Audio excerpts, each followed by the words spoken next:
5 recettes à la une, ça sent déjà bon. Quand on pense crumble, on imagine bien sûr de la farine et du beurre.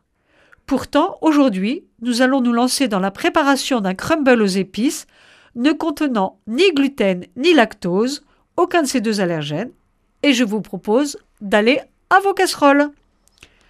Pour 4 verrines, procurez-vous 3 poires, 2 pommes, un demi-citron, 90 g de farine de riz complet, 50 g de margarine végétale bio non hydrogénée, 40 g de sucre de canne complet, une cuillerée à café de poudre levante, 2 pincées de vanille en poudre ou bien une cuillerée à café de cannelle ou encore de cardamome, selon vos goûts personnels.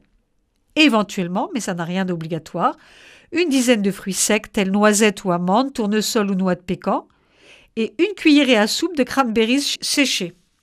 Commencez par sortir votre margarine du frigidaire afin de la laisser ramollir au moins 30 à 40 minutes. Préparez votre compoté.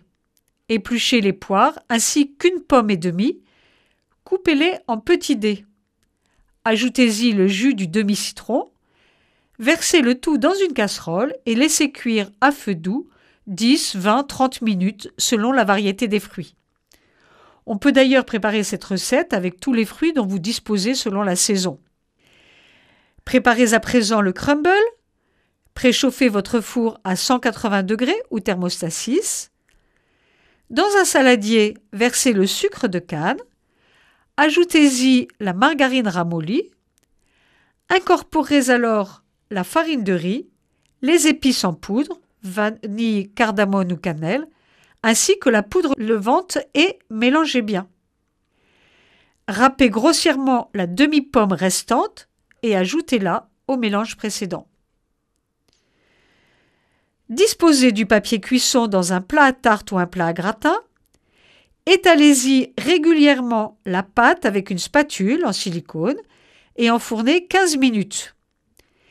Dès que la pâte est dorée, éteignez le four et laissez refroidir dans celui-ci que vous ouvrez bien. Attendez environ une demi-heure pour briser le crumble en petits morceaux. Partagez la compote dans les différentes verrines. Recouvrez avec le crumble émietté.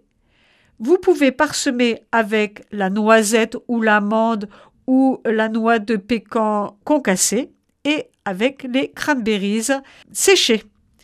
Dégustez quand c'est encore chaud, sans pourtant vous brûler. C'était 5 recettes à la une, à réécouter sur radiofidélité.com.